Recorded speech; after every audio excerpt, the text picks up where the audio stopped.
YS Sharmila AP PCC చీఫ్గా బాధ్యతలు స్వీకరించిన తర్వాత కడపలో పర్యటించారు. కడపలో పర్యటించిన తర్వాత అక్కడ ఉన్నటువంటి సీనియర్ నేత ఇన్ని సంవత్సరాలు కూడా ఆయన ఆల్మోస్ట్ 10 years పైబడి నుంచి ఆయన చాలా సైలెంట్గా ఉన్నారు. బట్ ఇప్పుడు కాంగ్రెస్లోకి ఆయన రాబోతున్నారు, షర్మిల ఫోన్ చేసి మాట్లాడారు అన్నట్టుగా వార్తలు వినిపిస్తున్నాయి. ఇది ఎంతవరకు వాస్తవం? ఇందుకు ఎవరా సీనియర్ నాయకులు? ఈ అంశానికి సంబంధించి పూర్తి విశ్లేషణ మనతో పంచుకోవడానికి ఈరోజు మనతో పాటు ఉన్నారు సీనియర్ జర్నలిస్ట్ జగదేవ్ ఉన్నారు. వారితో మాట్లాడదాం. నమస్తే అండి. నమస్తే. వైఎస్ షర్మిల ఏపీ పీసీసీ చీఫ్గా బాధ్యతలు తీసుకున్న వెంటనే కడపలో ఆవిడ పర్యటించడం జరిగింది. సో అందులోనూ నాన్నగారు అంటే వారి నాన్నగారు వైఎస్ రాజశేఖర రెడ్డి గారి హయాంలో అదే వైఎస్ఆర్ గారి టీంలో వర్క్ చేసినటువంటి వ్యక్తిని షర్మిల కలవడం, అంటే కాల్ చేసి మాట్లాడి కాంగ్రెస్లోకి రండి, కొంచెం యాక్టివ్గా ఉండండి అని చెప్పేసి అని ఆవిడ అడగడం, సో దానికి ఆయన ఓకే చెప్పడం జరిగింది అన్నట్టుగా వార్తలు వినిపిస్తున్నాయి. ఇది ఎంతవరకు వాస్తవం? ఇందుకు ఎవరు సీనియర్ నాయకులు? అంటే కడపలో అహ్మదుల్లా గారని ఆయన 2004, 2009 రెండుసార్లు కూడా ఎమ్మెల్యే అయినట్టున్నారు ఆయన. అప్పుడు కాంగ్రెస్ 2004, 2009లో కూడా కాంగ్రెస్ ప్రభంజనం. 2004 ముందు వరకు టీడీపీ గవర్నమెంట్ ఉండేది. అంటే బాబు గారు రెండోసారి సీఎం 99లో అయిన తర్వాత 2004లో 2003లో రాజశేఖర రెడ్డి గారి పాదయాత్రతో మొత్తం తిరగడము, 2004లో కాంగ్రెస్ రికార్డ్ స్థాయిలో గెలుచుకుంది, రాజశేఖర రెడ్డి సీఎం అయ్యారు. 2009లో కూడా ఆయన అయ్యారు, బట్ దురదృష్టవశాత్తు చనిపోయారు. అయితే ఈ 2 పర్యాయాలు కూడా ఆయన ఎమ్మెల్యేగా ఉండడం, ఎప్పుడైతే తర్వాత కాంగ్రెస్ రెండోసారి వచ్చినప్పుడు ఆయన చనిపోవడం, తర్వాత ఈ తెలంగాణ ఉద్యమం, ఈ వీటిలో పెద్దగా యాక్టివ్గా లేరు. బట్ కడప జిల్లా ఏంటంటే కొద్దిగా మైనార్టీ ప్రాబల్యం ఉన్న ప్రాంతం కాబట్టి అహ్మదుల్లా గారు రాజశేఖర రెడ్డి గారికి బాగా చనువుగా ఉండేవారన్న నేపథ్యంలో షర్మిల గారు పీసీసీ చీఫ్ ఎప్పుడైతే అయ్యారో ఈవిడ కూడా ఇంచుమించు రాజశేఖర రెడ్డి గారి బాటలోనే నడుస్తుంది అనుకోవాలి. ఆయన అప్పుడు రెండోసారి సీఎం అయినప్పుడు కూడా అప్పటికే మొదటిసారి సీఎం అయినప్పటికే ఆపరేషన్ ఆకర్ష్ అని, అది ఆయన పెట్టిన పేరు కాదు, సరదాగా మీడియా మిత్రులు పెట్టిన పేరు. ఇది ఆపరేషన్ ఆకర్ష్ లాగా ఉంది. ఇది రాజశేఖర రెడ్డి గారు అందరినీ ఆకర్షించేస్తున్నారు, అన్ని పార్టీల వాళ్ళని, టీడీపీ వాళ్ళని కానీ టీఆర్ఎస్ వాళ్ళని కానీ. అప్పుడు బీజేపీ అంతగా ఎక్కువగా లేదు, బట్ ఎస్పెషల్లీ టీడీపీ వాళ్ళని ఎక్కువగా ఈయన పార్టీలోకి ఆకర్షించుకునే విధంగా అందరినీ కలుపుకుపోతున్నాడు ఈయన. ఇంకా ఈయన రెండోసారి సీఎం అయ్యి కంటిన్యూ అయితే కనుక చాలా వరకు పార్టీలు కనుమరుగైపోయి ఉండేవేమో అనే కూడా చాలామంది విశ్లేషకుల అభిప్రాయం.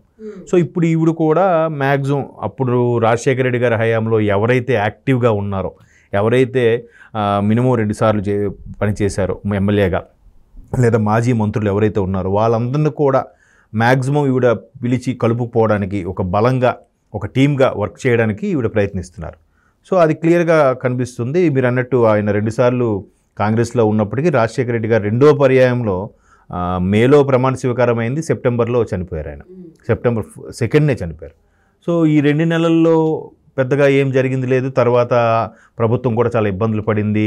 రోషే గారు వచ్చారు, కిరణ్ కుమార్ రెడ్డి గారు ఇచ్చారు, ఎవరైతే మంత్రులుగా ఉన్నారో కూడా వాళ్ళకు కూడా పెద్ద ప్రాధాన్యత లేకుండా పోయింది. తెలంగాణ ఉద్యమంలో అన్నీ కొట్టుకుపోయాయి.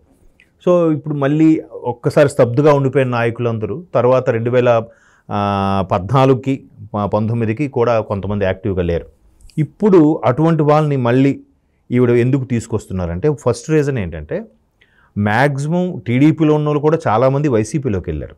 ఇప్పుడు అదే వైసీపీ నుంచి ఒక్కొక్కరుగా రోజుకి ఒకరో ఇద్దరో ఎంపీలు కానీ ఎమ్మెల్యేలు కానీ బయటకు వస్తున్నారు. అది టీడీపీకి కానీ జనసేనకి కానీ చేరుతున్నారు. సో ఇంకా ఆప్షన్ ఏముంది? కాంగ్రెస్ ఒకటే ఉంది.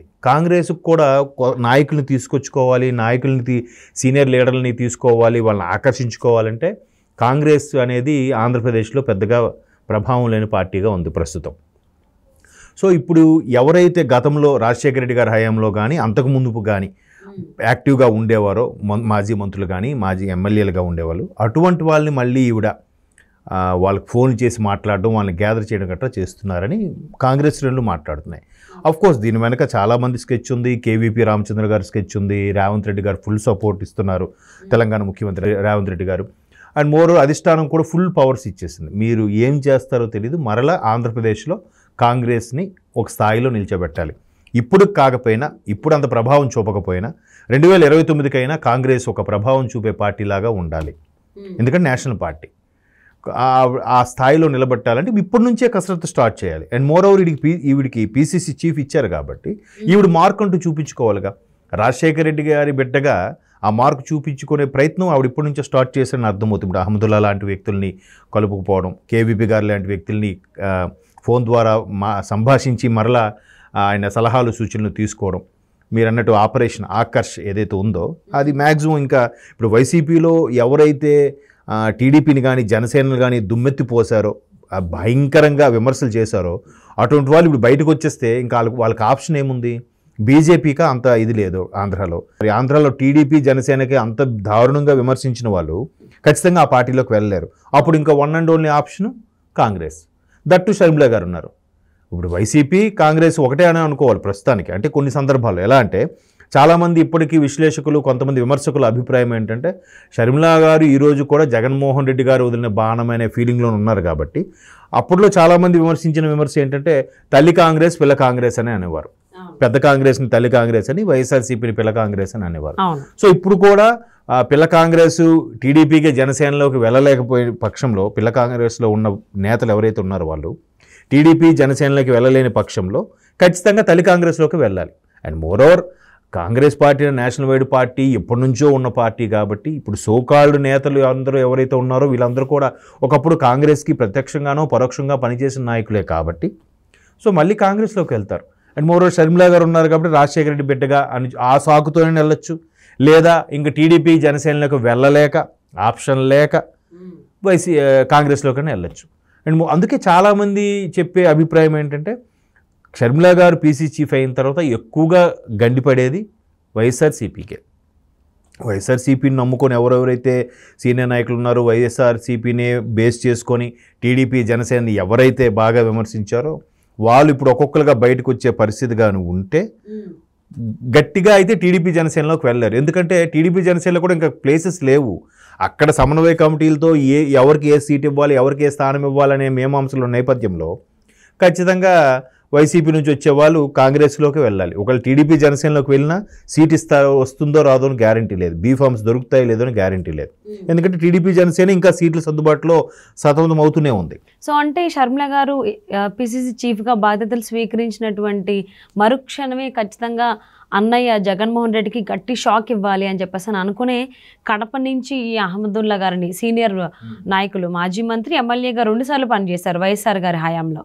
సో ఇది కొంచెం గట్టి దెబ్బ అని చెప్పేసి అనుకోవచ్చు జగన్మోహన్ రెడ్డికి. ఖచ్చితంగా. ఎందుకంటే అసలు షర్మిల గారే పెద్ద గట్టి దెబ్బ కదండి.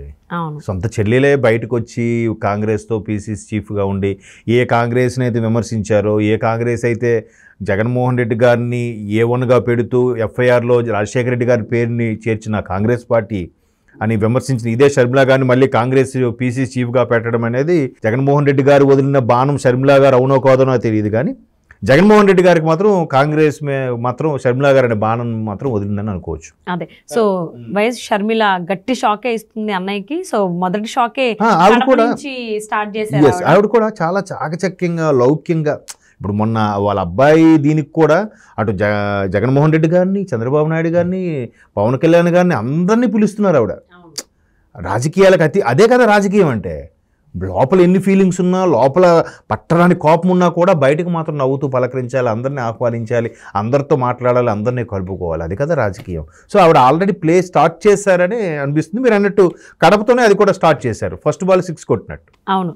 సో ఆవిడ నియోజకవర్గం దానికి సంబంధించి ఆవిడ గట్టి షాక్ ఇచ్చింది అన్నయ్యకి. మరి రాబోయేటువంటి రోజుల్లో రోజు రోజుకి ఇంకెలాంటి షాక్లు అన్నయ్యకి ఇవ్వబోతుందో అని వేచి చూద్దామండి. Thank you so much for spending your valuable time with Jagadev గారు. థ్యాంక్ యూ అండి.